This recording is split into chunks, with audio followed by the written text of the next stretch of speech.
Hello students, yes dear 9th class के students, सुन लीजिए मेरे प्यारे 9th क्लास के विद्यार्थियों को एक बहुत अच्छी सूचना कि अब आ गई है हिंदी आपकी। जी हाँ, बिहार बोर्ड 9th स्टार्ट होने जा रहा है।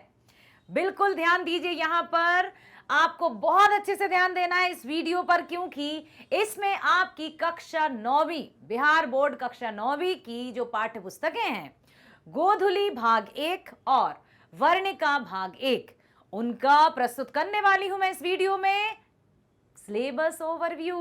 जी हाँ, आपकी पाठ्य पुस्तक और आपकी कक्षा में बिहार बोर्ड की जो पाठ्य पुस्तकें हैं उनमें कितने पाठ शामिल हैं। आपकी जो मुख्य पाठ्य पुस्तिका है गोधुली, कितने पाठ आपके काव्य खंड में है, कितने आपके गद्य खंड में है, कितने आपकी दूसरी पूरक पाठ्य पुस्तिका में, सब कुछ करेंगे चर्चा यहां पर।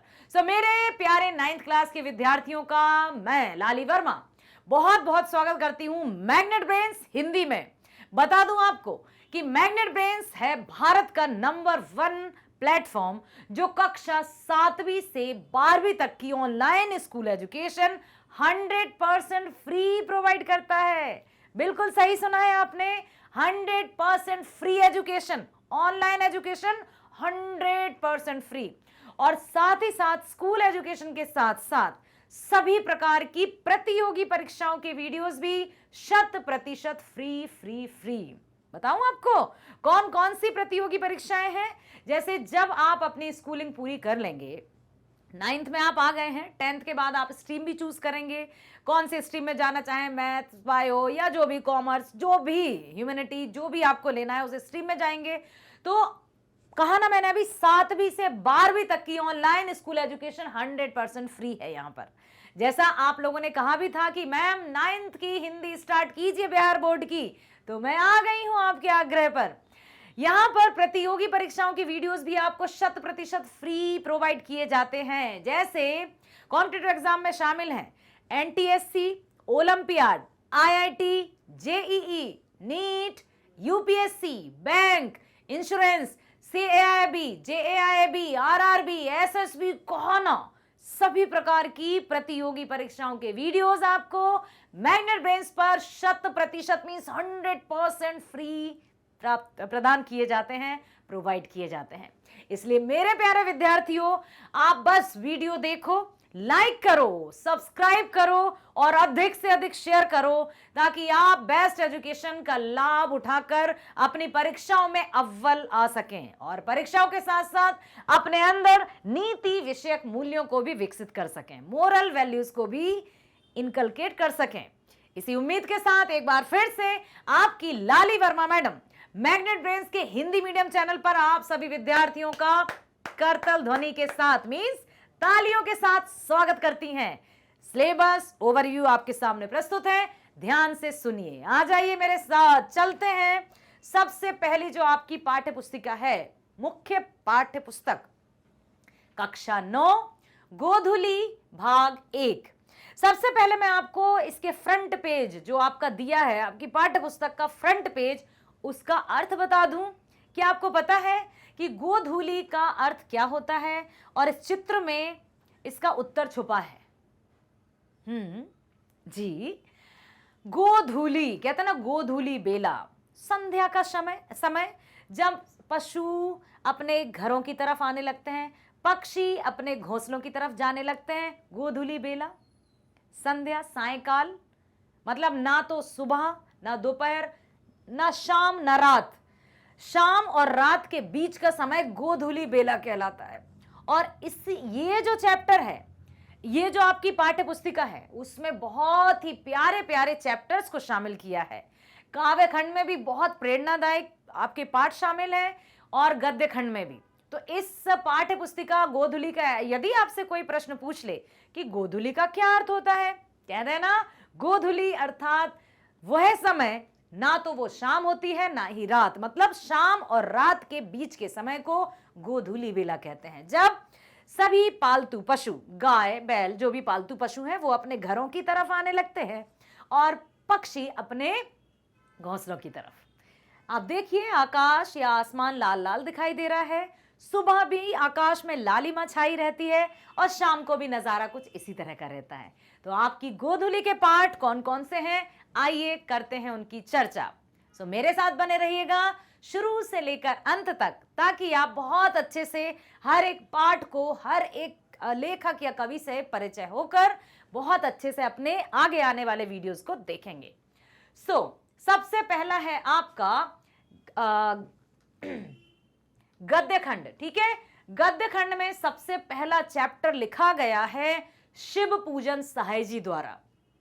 शिव पूजन सहाय जिनका मूल नाम तारकेश्वर नाथ था और उनके पिताजी उनको प्यार से भोलानाथ कहते थे, तारकेश्वर नाथ। ठीक है, यहां पर ये जो कहानी का प्लॉट चैप्टर है, क्या नाम है, कहानी का प्लॉट। अब भाई जमीन का प्लॉट सुना था, हाँ प्लॉट्स रहते हैं, फिर हम वहां जाकर घर बना देते हैं, लेकिन कहानी का प्लॉट, वाओ। देखते हैं शिव पूजन सहाय जी ने इस पाठ में क्या लिखा होगा। नहीं बताती आपको, थोड़ा सस्पेंस रखते हैं। नेक्स्ट चैप्टर है राजेंद्र प्रसाद जी द्वारा रचित भारत का पुरातन विद्यापीठ नालंदा।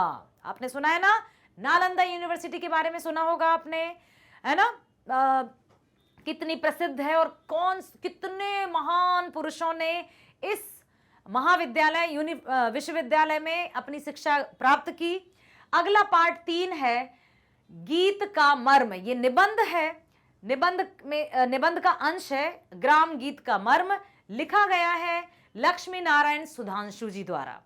तो जो भी चैप्टर्स जब हम पढ़ेंगे आपको बहुत सारा कुछ डिटेल में बताया जाएगा। सभी लेखकों के परिचय से भी आप परिचित होंगे और कहानी के सार से भी परिचित होंगे।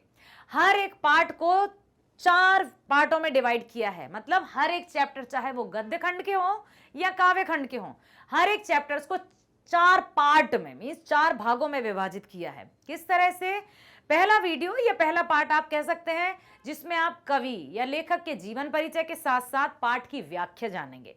दूसरा वीडियो आपका होगा बिहार बोर्ड सॉल्यूशंस, जिसमें आपकी पाठ्य पुस्तक के पीछे जो प्रश्न दिए हैं उनका समाधान होगा और समझाया भी जाएगा। थर्ड रहेगा आपका मल्टीपल चॉइस क्वेश्चंस, जिसको हिंदी में बहुविकल्पीय प्रश्न कहते हैं। और चौथा होगा कंप्लीट चैप्टर रिवीजन, जो हम कर चुके हैं उन सब का एक बार और कंप्लीट चैप्टर रिवीजन के अंतर्गत होगा। तो आपका कोई भी चैप्टर, आपको ऐसा नहीं होगा कि आपको कुछ समझ में ना आए, क्योंकि 4 बार हम एक ही चैप्टर को चारों तरह से समझाएंगे। तो इसलिए मैं कह रही हूं आप बड़े ध्यान से समझदारी के साथ बने रहना मेरे साथ, ताकि किसी भी तरह का कोई भी आपको डाउट ना रहे। अब जैसे कि पार्ट 4 दिया है यहां पर, फणीश्वर नाथ रेणु, इन्होंने एक और बहुत अच्छा चैप्टर लिखा था इस जल प्रलय में, 9th में ही है, एनसीईआरटी की बुक में है। उन्होंने मतलब ये हमेशा, और एक मूवी थी बहुत पुरानी, तीसरी कसम के शिल्पकार, तीसरी कसम की भी इन्होंने अपना सहयोग दिया था उसमें। तो फणीश्वर नाथ रेणु जी द्वारा रचित लाल पान की बेगम, जी हाँ लाल पान की बेगम, क्या होगा इसमें कहानी में, क्या जो नहीं रहते आपके वो ताश पत्ते, उसमें कुछ लाल पान की बेगम तो काले पान चिड़ी, क्या क्या रहता है मुझे तो नहीं पता क्योंकि मैंने नहीं खेला है, आपको पता है बताना मुझे। तो ये है एक कहानी, इसमें भी हम देखेंगे कि क्या कहना चाहते हैं फणीश्वर नाथ रेणु जी। ठीक, नेक्स्ट है अमृतलाल नागर जी द्वारा रचित भारतीय चित्रपट मूक से सवाक फिल्मों तक। बहुत ही, अब इसमें पता है आपको, अमृतलाल नागर जी ने भारतीय चित्रपट, मतलब समझ रहे हो, चित्रपट मीन्स सिनेमा, मूवीज, कि किस तरह से मूक से सवाक, पहले मूक फिल्में आती थी जिसमें बोला नहीं जाता था, सिर्फ एक्टिंग की जाती थी, मोनो एक्टिंग टाइप की, पता ही नहीं था कि किस तरह से साउंड भी आ सकता है या मूवीज में आवाज भी दी जा सकती है। तो और बहुत सारी इसमें हम ये भी जानेंगे कि कौन सी पहली मूवी थी, आलम आरा एक मूवी थी सवाक फिल्म, पहली बार जिसमें आवाज आई थी हीरो हीरोइंस की। तो यहां से मूक से सवाक, सवाक मीन्स बोलने वाली, मूक मीन्स चुपचाप साइलेंट मूवीज। ठीक है, तो भारतीय चित्रपट मीन्स भारतीय सिनेमा कि इन्होंने अमृतलाल नागर जी ने बहुत अच्छे से वर्णन किया है, जिससे हमें ये पता चलेगा कि पहले स्टार्टिंग में जब, अब आजकल का तो सिनेमा ने क्या ले लिया हाल कि एक ही व्यक्ति के 10-10 क्या कितने भी रूप आप एक ही बार में देख सकते हैं। वही मालिक भी हो जाएगा, नौकर भी हो जाएगा, पति भी हो जाएगा, देवर भी हो जाएगा, बहुत सारे, तांगे वाला भी हो जाएगा, बहुत सारी भूमिका एक ही हीरो निभा सकता है। अब तो बहुत विकास हो गया है, ठीक है। तो इसमें हम देखेंगे कि कब से शुरुआत हुई भारतीय सिनेमा की, और पहले मूक फिल्में बनती थी और सवाक फिल्में मींस बोलने वाली फिल्में कब से शुरू हुई। उसके बाद है पार्ट 6वां, विष्णु प्रभाकर जी द्वारा रचित अष्टावक्र। अष्टावक्र मींस आड़ा टेढ़ा, पूरी तरह से टेढ़ा टेढ़ा, वक्र, वक्र मींस टेढ़ा तिरछा, रेखा चित्र है ये। अष्टावक्र एक महाभारत में एक पात्र था। अष्टावक्र एक मतलब वो नहीं ऐसे ऐसे चलते रहे थे, तो श्री कृष्ण ने संभवतः, यदि मैं बिल्कुल सही सोच रही हूं, तो उन्होंने अपने आशीर्वाद से फिर उनको सही किया था। सब लोग उनको देखकर हंसते थे, क्योंकि जिनके अंग टेढ़े मेढ़े हों तो लोग उनको देखकर हंसते हैं, जबकि ये बिल्कुल गलत है। हमें ईश्वर प्रदत्त जो सृष्टि है या ईश्वर द्वारा रचित जो दुनिया है, उसमें किसी भी तरह का हस्तक्षेप करने का कोई अधिकार नहीं है, किसी भी तरह से उसकी रचना पर हंसने का कोई अधिकार नहीं है, क्योंकि समय बड़ा परिवर्तनशील है। कब कौन सा मोड़ आ जाए पता भी नहीं चलेगा। कहते हैं ना कि ये दुनिया रंगमंच के समान है, कब कौन सा किरदार निभाना पड़ जाए पता नहीं रहता। तो कभी भी अपने मन में अहंकार जैसे भाव नहीं लाना है, ठीक। तो हम इसमें पढ़ेंगे राम कुमार जी द्वारा रचित टॉलस्टॉय के घर में रिपोर्टाज है। रिपोर्टाज क्या होता है? जैसे अंग्रेजी में रिपोर्ट राइटिंग होती है, जिसमें दिन, दिनांक सबका बहुत अच्छे से वर्णन किया जाता है। तो हम टॉलस्टॉय के घर में, विदेशी मूल के एक व्यक्ति थे, उनके बारे में पढ़ेंगे हम। नेक्स्ट है अनुपम मिश्र जी द्वारा रचित पधारो मारे देश। जी हाँ, कहते हैं ना पधारो मारे देश, सुना है ना, राजस्थानी गीत। और इस तरह से यहाँ पर फीचर, एक फिल्म या एक फीचर मतलब जिसमें देखो समाचार पत्र और फीचर लेखन के, हिंदी साहित्य में लेखन के तरीके होते हैं। फीचर में बहुत ही सटीक शब्दों का या सटीक वाक्यों का प्रयोग किया जाता है, और इसमें कभी कभी बीच में सुधार भी किए जा सकते हैं, ठीक है। तो ये हम पढ़ेंगे अनुपम मिश्र जी द्वारा रचित। नेक्स्ट है शरद जोशी जी द्वारा रचित रेल यात्रा। ये व्यंग है, इसमें आपको मजा आने वाला है। ये व्यंग मतलब समझते हो आप? व्यंग मतलब अंग्रेजी में कहते हैं जैसे नहीं टोंटिंग, बड़े टोंट कस रहे हो, ताने मारना, तंज कसना। तो यहां पर लेखक ने अपनी भाषा शैली, अपनी तीक्ष्ण बुद्धि का प्रयोग करते हुए रेल यात्रा को व्यंग के रूप में बताया है कि किस तरह से व्यक्ति जब एक स्थान से दूसरे स्थान पर जाता है, या अपनी जीवन यात्रा में बचपन, युवावस्था आई, फिर वृद्धावस्था की तरफ गए, और फिर चले जाते हैं इस दुनिया से टाटा बाय बाय कहकर। तो यहां पर यही बताया है। नेक्स्ट है जगदीश नारायण चौबे जी द्वारा रचित निबंध। अब निबंध को भी पाठ में शामिल किया गया है, सोचो जरा, सोचो सोचो। ये भी हम जानेंगे कि क्यों ऐसा किया है। पाठ 11 गद्य खंड का, रामधारी सिंह दिवाकर, सूखी नदी का पुल। अरे भाई, जहां नदियों में पानी रहता है वहां तो पुल की आवश्यकता होती है, लेकिन सूखी नदी में पुल बनाने से क्या बताना चाहते हैं लेखक? यही जानेंगे हम इस पाठ में कि सूखी नदी के पुल के माध्यम से लेखक किस तरफ संकेत करना चाहते हैं। अगला पाठ है रविंद्रनाथ ठाकुर, जी हां, गुरुदेव रविंद्रनाथ टैगोर जी द्वारा रचित शिक्षा में हेरफेर, शिक्षा शास्त्र। आखिर किस तरह से शिक्षा की नीति या रीति में परिवर्तन आ गए हैं, या किस तरह से प्रारंभिक शिक्षा की या एलिमेंट्री एजुकेशन की हम बात करें तो किस तरह से चेंजेस आते रहे हैं, उनकी हम चर्चा करेंगे इस चैप्टर में, ठीक है। समझ में आए? तो ये थे 12 चैप्टर हमारे गद्य खंड के। अब हम चलते हैं अपने आगामी चैप्टर्स जो कि काव्य खंड के हैं, आपकी पाठ्य पुस्तक गोधूली के ही। क्लियर? काव्य खंड पहला पद जो है रैदास जी द्वारा रचित है। क्या आपने रैदास जी का नाम सुना है?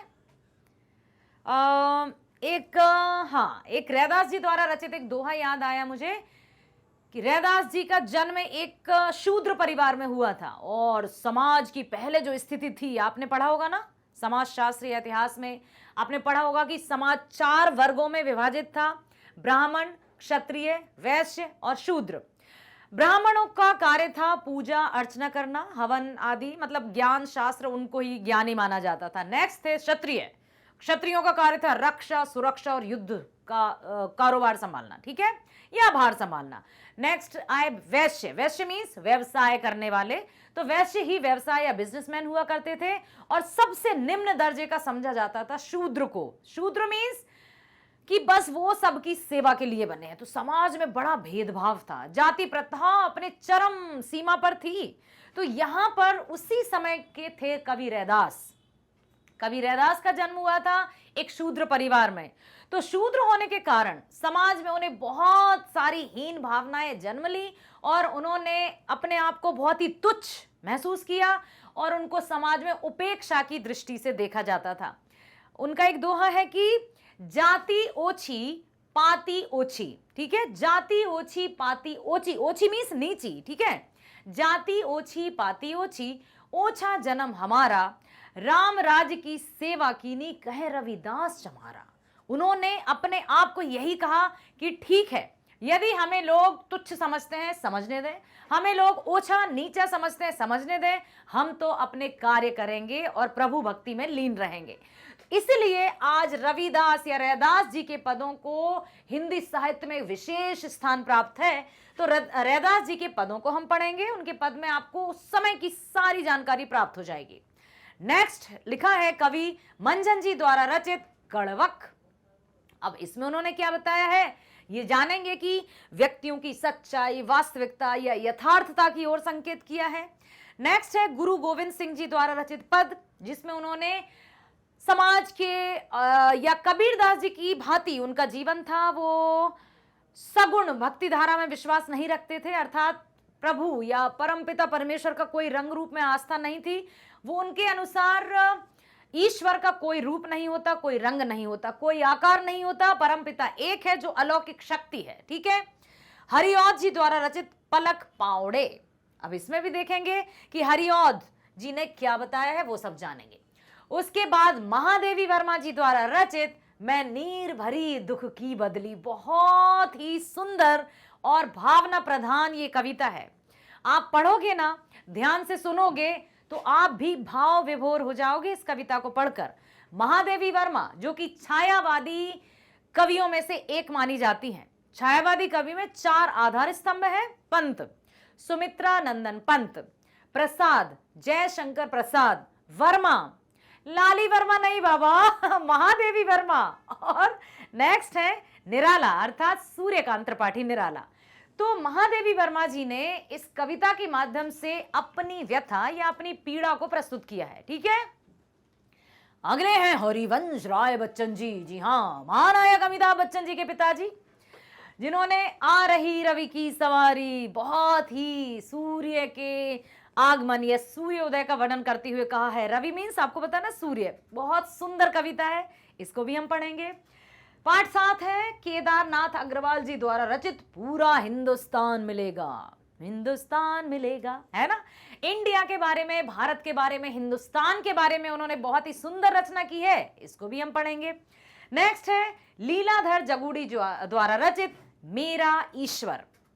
मेरा ईश्वर में उन्होंने अपनी आस्था और परमपिता परमेश्वर की सच्चाई और वास्तविकता को बताया है कि कहते हैं ना, कण कण में बसता है शिव ही, भेद ना कर क्या हिंदू मुसलमान, ज्ञानी है तो स्वयं को जान, वही है साहिब से पहचान। यहां पर परमपिता परमेश्वर की हम सब संतान हैं।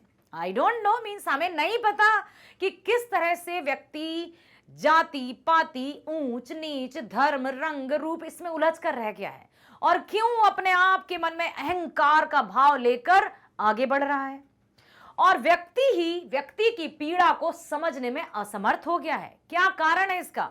सबसे बड़ा कारण है स्वार्थ या सेल्फ सेंटर्ड हो जाना या स्वार्थी हो जाना, ठीक है। तो यहां देखेंगे पाठ 9 है राजेश जोशी जी द्वारा रचित रुको बच्चों भागो नहीं, जाओ नहीं, पूरा वीडियो तो देख लो। इस कविता में आप राजेश जोशी जी के विचारों को, अच्छा एक और राजेश जोशी जी की बहुत अच्छी कविता है जो कि 9th में ही है, एनसीईआरटी बुक में है, बच्चे काम पर जा रहे हैं, उसमें उन्होंने बाल श्रम या चाइल्ड लेबर के बारे में बहुत अच्छा मतलब मार्मिक चित्रण किया है। बिल्कुल इसमें भी इसी तरह का वर्णन उन्होंने किया है। ठीक है, नेक्स्ट है विजय कुमार जी द्वारा रचित निम्मो की मौत पर। क्या हुआ निम्मो की मौत पर, अभी नहीं बताऊंगी मैं, आगे बताऊंगी। नेक्स्ट है सीताकांत महापात्र समुद्र। समुद्र तो कितना गहरा रहता है, कितना शांत रहता है, लेकिन एक बात सुनना कि जो जितने महान होते हैं, जो जितने गहराई में होते हैं, जो जितने विशाल होते हैं, जितने शांत होते हैं, उनको कभी क्रोधित नहीं करना चाहिए, क्योंकि उनका क्रोध भी उतना ही भयंकर होता है। इसलिए जो शांत, गंभीर या बिल्कुल गहरे व्यक्ति रहते हैं, उनको अधिक परेशान नहीं करना चाहिए। समुद्र की तरह, कहते हैं ना समुद्र की गहराई को कौन नाप सकता है भला। नेक्स्ट है पाब्लो नेरुदा। कुछ सवाल पूछे जाएंगे यहां पर कविता के माध्यम से। तो ये आपके रहे काव्य खंड के 12 चैप्टर। अभी आपने देखा ना कि गद्य खंड में भी हम 12 चैप्टर्स कंप्लीट करने वाले हैं और काव्य खंड में भी 12 चैप्टर्स ही कंप्लीट करेंगे। ठीक है, तो ये रहे हमारे गोधुली, जो हमारी पाठ्य पुस्तिका है, मेन पाठ्य पुस्तक। ठीक है, मुख्य पाठ्य पुस्तक गोधुली में 12 है गद्य खंड में और 12 है काव्य खंड में। अब हम चलते हैं अपनी पूरक पाठ्य पुस्तिका वर्णिका भाग 1। ठीक है, देखते हैं उसमें कितने चैप्टर्स हैं, क्या 5 चैप्टर्स हैं या 7 चैप्टर्स हैं। कक्षा 9th बिहार बोर्ड वर्णिका भाग 1 पूरक हिंदी पाठ्य पुस्तक। पूरक मतलब जैसे अंग्रेजी में होती है ना सप्लीमेंट्री रीडर, तो इसमें है ये चैप्टर्स। अब इनका देखते हैं कि क्या बताया है इसमें। पहला है बिहार का लोकायतन। अब भाई सुनो, यहां सारा कुछ आपके राज्य से शामिल है। बहुत मजे से हम पढ़ने वाले हैं। भावना प्रधान भी है, कुछ मार्मिक भी है, कभी खुशी भी होगी, कभी गम भी होगा, कभी हम उदास भी होंगे, कभी मजा भी आएगा। हर एक चैप्टर को हम उसी के अनुरूप पढ़ेंगे और समझेंगे। इसलिए मैं कहती हूं कि मैग्नेट ब्रेन्स पर आप तो आ जाओ, बस सब्सक्राइब कर लो ताकि हर एक वीडियो के आपको नोटिफिकेशंस प्राप्त होते रहें और आप समय रहते उन वीडियोस का लाभ उठा सकें। क्लियर। पाठ 1 है बिहार का लोक गायन। बताओ जरा कौन कौन से लोकगीत हैं आपके बिहार में प्रसिद्ध, मुझे बताना, कमेंट बॉक्स में लिखना कि ये लोकगीत है और बताना कि मैं भी सर्च करूंगी और आपको सुनाने का प्रयास भी करूंगी। ठीक है। नेक्स्ट है बिहार की संगीत साधना। म्यूजिक में कौन कौन इंटरेस्ट रखता है बताओ जरा। क्या आपको संगीत सुनना अच्छा लगता है? क्या आपने कभी सरगम या संगीत से रिलेटेड कुछ भी जानकारी प्राप्त करने की कोशिश की है? कहते हैं ना संगीत तो सारे तनाव मिटा देता है, संगीत मन को प्रफुल्लित रखता है। वही है यहां पर देखेंगे बिहार की संगीत साधना, जिसमें हम जानेंगे कि क्या कहना चाहते हैं लेखक इसमें। नेक्स्ट है बिहार में नृत्य कला। बिहार की नृत्य कला कौन सी है भाई, वो भी हम जानेंगे। मतलब हमने जाना गीत के बारे में, हमने जाना संगीत के बारे में, हम जानेंगे नृत्य के बारे में। क्या भाई, वाह वाह, बहुत बढ़िया। नेक्स्ट है बिहार की चित्रकला। OMG, हम सब कुछ पढ़ेंगे इसमें। चित्रकला के बारे में भी जानेंगे, आर्ट एंड क्राफ्ट के बारे में भी जानेंगे। फिर है मधुबनी चित्रकला, वो भी जानेंगे। बिहार में नाट्य कला, कितने क्रिएटिव होंगे आप। बिहार का सिनेमा संचार, किस तरह का है सिनेमा में संचार या कम्युनिकेशन, उसके बारे में सब कुछ जानेंगे। समझ में आया? ये सब हम पढ़ने वाले हैं। इसलिए मैं पुनः आपसे कहती हूं, पुनः का अर्थ होता है फिर से, ठीक है। मैं पुनः आपसे कहती हूं कि आप बस बने रहो हमारे साथ, जो कि मैग्नेट ब्रेन्स 7वीं से 12वीं तक की ऑनलाइन स्कूल एजुकेशन 100% फ्री देता है और साथ ही साथ सभी प्रकार की प्रतियोगी परीक्षाओं के वीडियोस भी आपको 100% फ्री प्रोवाइड किए जाते हैं। फिकर नॉट, चिंता नहीं करना है, बस बने रहिए हमारे साथ। हर एक वीडियो को देखिए ध्यानपूर्वक, लाइक कीजिए, सब्सक्राइब कीजिए। सब्सक्रिप्शन का कोई चार्ज नहीं है, कभी हम किसी भी तरह के पेड सब्सक्रिप्शन की बात नहीं करेंगे, ये आप सोच लीजिए और अच्छे से सुन लीजिए और बस बिठा लीजिए मस्तिष्क में। इसलिए वीडियोस को देखिए ध्यानपूर्वक, अधिक से अधिक शेयर कीजिए, सबको शेयर कीजिए कि आ गया है हिंदी 9th। पढ़ना है 9th क्लास में आपको हिंदी, वो भी रोचक अंदाज में, भावना प्रधान कहानियों को भी मैं लेकर आऊंगी। इसलिए बने रहना मैग्नेट ब्रेन्स पर। मिलते हैं नेक्स्ट वीडियो में। स्वस्थ रहिए, खुश रहिए, bye bye. Thank you so much.